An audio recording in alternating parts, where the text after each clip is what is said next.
Hi everyone, I'm Lin and in my part, I'm going to define the nature and function of communication. Communication is the transfer and understanding of meaning. Communication encompasses both interpersonal communication, the communication between two or more people, and organizational communication, which is all the patterns, networks, and systems of communication within an organization. Both types are important to managers. Communication acts to control employee behavior in several ways. Informal communication also controls behavior when a work group sees a member who's ignoring the norms by working too hard, they informally controlling the member's behavior. Communication acts to motivate by clarifying to employees what is to be done, how well they are doing, and what can be done to improve performance if it's not up to par. As employees set specific goals, work toward those goals, and receive feedback on progress, communication is required. For many employees, their work group is a primary source of social interaction. The communication that takes place within the group is a fundamental mechanism by which members share frustration and feelings of satisfaction. Communication, therefore, provides a release for emotional expression of feelings and for fulfillment of social needs. Finally, individuals and groups need information to get things done in organization, and communication provides that information. Hello everyone, my name is Như, and after the learning objective number 1, we move to the learning objective number 2, which is about methods of interpersonal communication. So in the methods of interpersonal communication, we have two things to talk about, that is a message and communication process. So before communication can take place, a purpose expressed as a message to be conveyed must exist, and it passes between a source, sender, and a receiver. So the message is converted to symbolic form. We can call that encoding, and passed by way of some medium like channel to the receiver, and who retranslate the sender's message. We can call that decoding. So the result is the transfer of meaning from one person to another. So not that the entire communication process is susceptible to noise and disturbance that interfere with the transmission, received, or feedback a message. So typical example of noise include legible print, phone static, and inattention by the receiver or background sounds of machinery or co-workers. So however, anything that interferes with understanding can be noise, and noise can be created a distortion of any pattern in communication process. So an important part of interpersonal communication is that nonverbal communication. That is communication transmitted without words, and some of most meaningful communications are neither spoken nor written. So body language refers to gesture, facial expression, and other body movements that convey meaning. So a person frowning, say, something different from one who's smiling. So the hand motion, facial expression, and other gesture can communicate emotions and temperaments such as aggression, fear, sadness, joy, and anger. And verbal intonation refers to the emphasis, someone given to words or phrases in order to convey meaning. So to illustrate how intonations can change the meaning of a message, consider the student who asked the instructors a question. Then the instructor replies, "What do you mean by that?" So the student's reaction will vary depending on the tone of the instructor's response. So a soft, smooth vocal tone conveys interest and creates a different meaning from one that is abrasive and puts a strong emphasis on saying the last word. On the next slide, there will be an exhibit that provides a comparison of various communication methods. Which method a manager ultimately chooses should reflect the needs of the sender, the attributes of the message, and the attributes of the channel, and the needs of the receiver.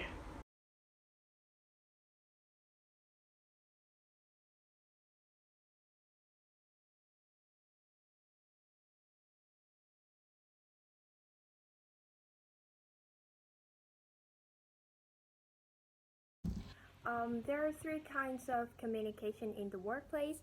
The first one is the chain, the second one is the wheel, and the final one is the on channel. So the wheel is the chain is in which the communications flows according to the former chain of command. About the wheel is in which the communication flows between a clearly identifiable and strong leader with others workers members in the work team, and the final one is the on channel in which the communication flows freely among all of the members in the work team. um, the, the negative consequences of the rumors can be minimized by communicating openly, more truly, honestly, and freely.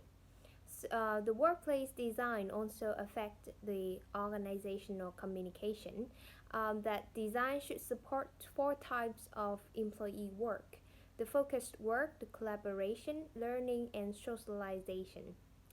The impact of technology on the communication are that the technology improves a manager's ability to monitor performance. It gives employees more complete information to make faster decisions, has provided employees more opportunities to collaborate and share information with each other. But there are two contemporary issues in communication. That is, an internet world are the legal and security issues and the lack of personal interaction. The second one is that organizations can manage knowledge by making it easy for employees to communicate and share their knowledge. Communicating with the customers is one of the important managerial issues because it can significantly affect customer satisfaction and also the business success. So it's important for organizations to get input from their employees. And finally, a company's communication efforts need to be ethical. I'm going to answer the questions in this chapter about email binding in workplace in chapter 14. So let's move to the first question. Do I agree that email and voicemail can be unproductive in the workplace? Well, in research, it is found out that an individual on an average receives 112 emails a day. That accounts for 14 emails an hour, and half of them are useless and unproductive. This has come out as an alarming situation for the organization and the employees. To cut back this situation, today organizations are focusing on developing an internal social networking site of their organization where employees can discuss and chat and find out a solution to their issues instantly. So, in my opinion, I agree that email can be unproductive in the workplace. It wastes a lot of time and it provides no overview. So let's move to the second question. Were I surprised at the volume of email an average employee receives daily? Um, what are the challenges of dealing with this volume of email? So I think that it brings confusion and it can grow out of hand. It lacks of transparency. About question number 3. What do I think of the email replacement? Some businesses are using more a social media tool. In what ways might be better or worse? By using social media, they have a lot of benefit. For example, easier to make decision, faster, and for example, via WhatsApp can discuss directly, create group, a lot of function, attach file, copy link, and by using an email, it is difficult to achieve a goal and objectives in the short term. Complicated steps like login, compose, attach file. So about the last question, what implications can I see for managers and communication from this story? Um, Facing a worker who has lack in communication skills, no work team, communication is the most crucial. Without communication, task achievement will be slow and will not do in time. For example, lecturer and students communication process occur. Let's say lecturer just using email to teach. That would be not very effective and difficult to understand. So that is the end of my presentation. Thank you for listening.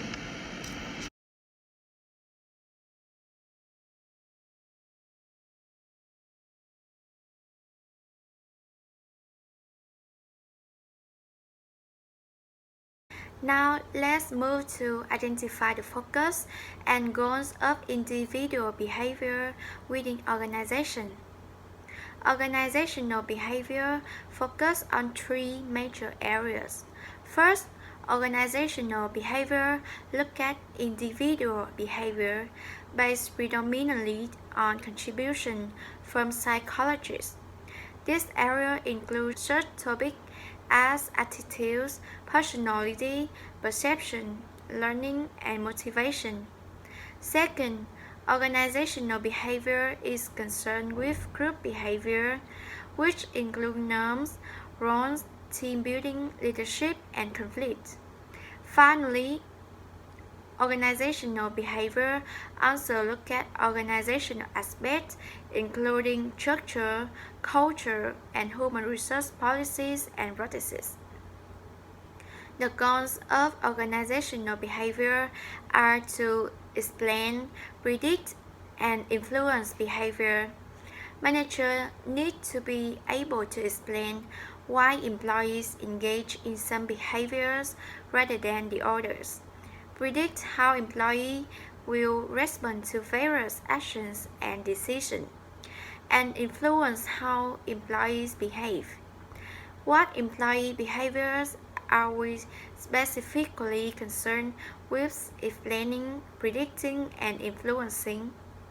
6 important ones have been identified: employee productivity, absenteeism, turnover, organizational citizenship behavior, job satisfaction, and workplace misbehavior. Employee productivity is a performance measure of both efficiency and effectiveness. Managers want to know what factors will influence the efficiency and the effectiveness of employees. Absenteeism is the failure to show up for work. Turnover is the voluntary and involuntary permanent withdrawal from an organization. It can be a problem because of increased recruiting, selection and training costs, and work description. Organizational citizenship behavior is discretionary behavior that's not part of an employee's formal job requirements but promotes the effective functioning of the organization. Job satisfaction refers to an employee's general attitude toward his or her job. Although job satisfaction is an attitude rather than a behavior, it's an outcome that concerns many managers because satisfied employees are more likely to show up for work, have higher levels of performance, and stay with an organization. Workplace misbehavior, any intentional employee behavior that is potentially damaging to the organization or to individuals within the organization.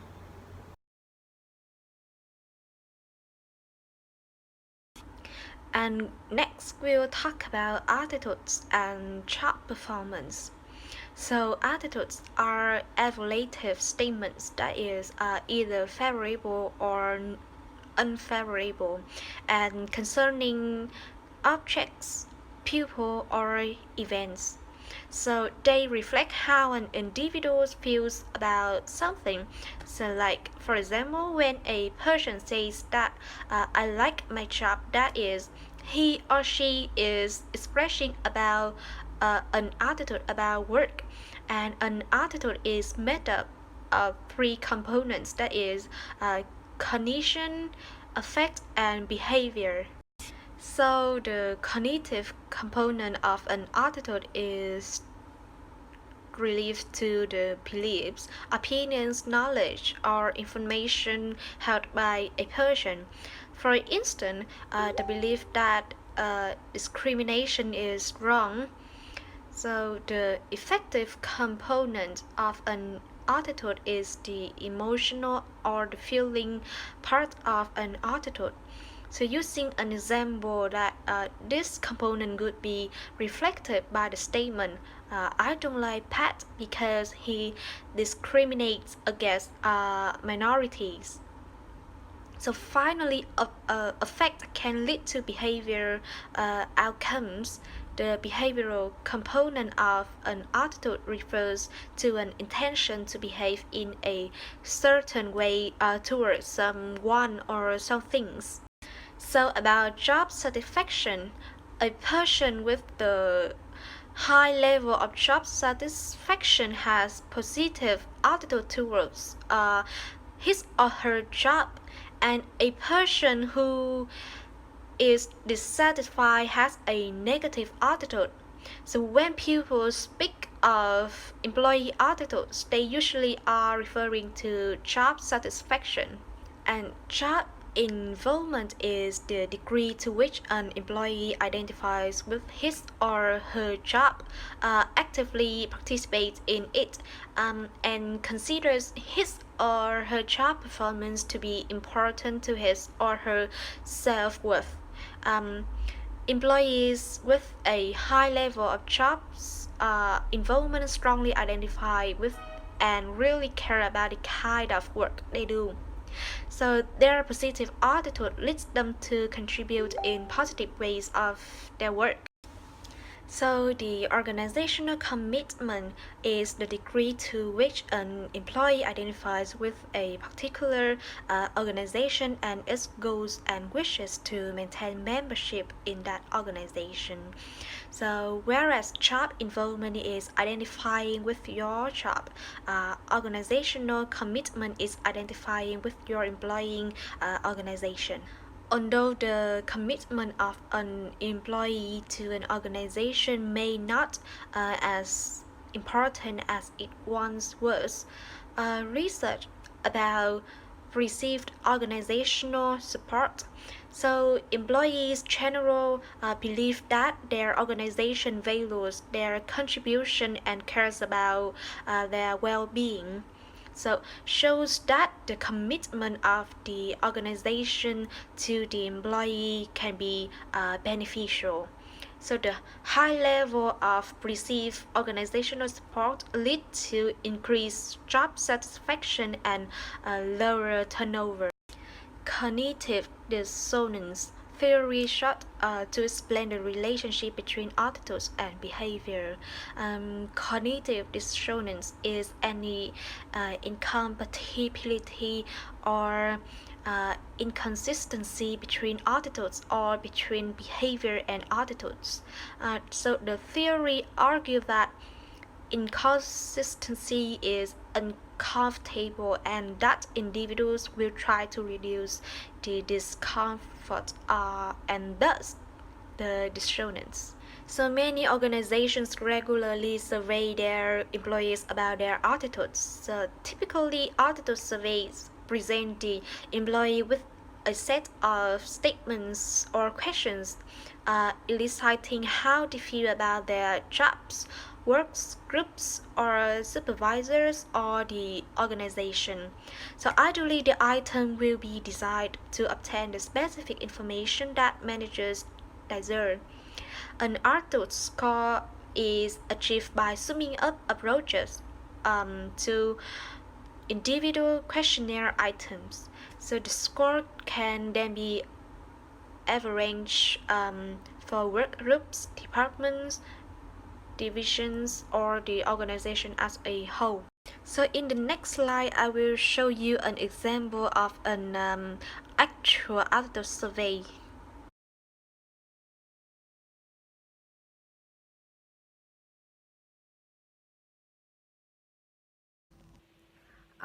The perception is how we give meaning to our environment by organizing and interpreting sensory impressions.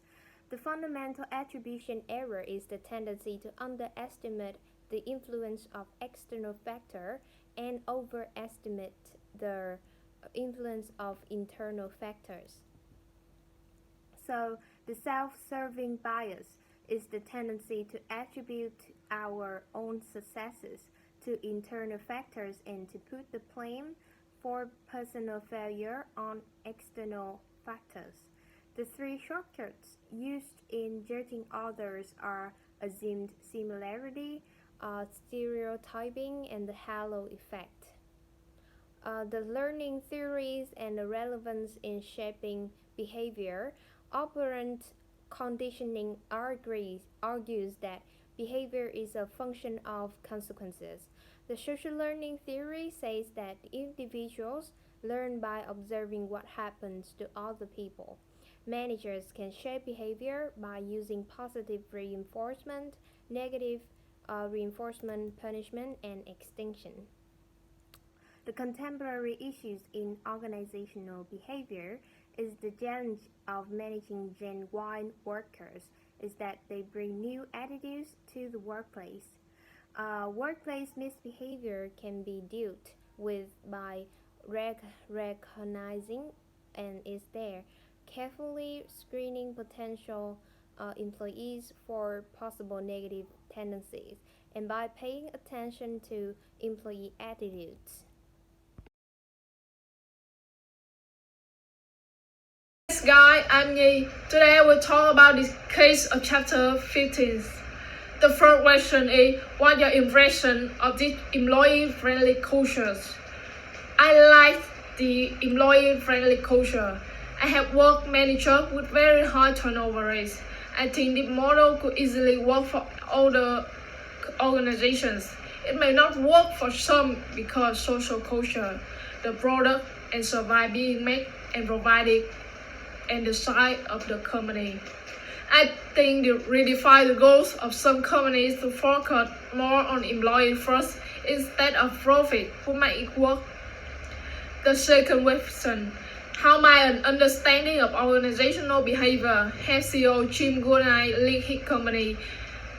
Understanding organizational behavior is key to help any CEO. Organizational behavior leads to happy employees, and happy employees lead to better work. Frontline supervisors are the ones who would enforce the policies the CEO put in place. The CEO might have things set up in the way for great organizational behavior, but without the frontline supervisor effectively communicating and enacting the positive organizational behavior, the majority of the employees will not see a difference. The third question, what do you think has contributed to SAS low turnover? Why is low turnover good for a company? SAS had a good employee-focused culture. SAS motivated the employee and overall had happy workers. Low turnover says company huge amount of money, spending the time and resources to train someone to only have the width either ways. And the final question. Look back at the statement made by SAS employee on the best company surveys. What does it tell you about the importance of understanding individual behaviors? The statement showed SAS focus on individual behavior.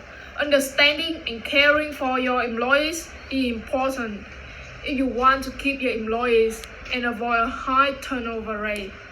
Thank you for your listening.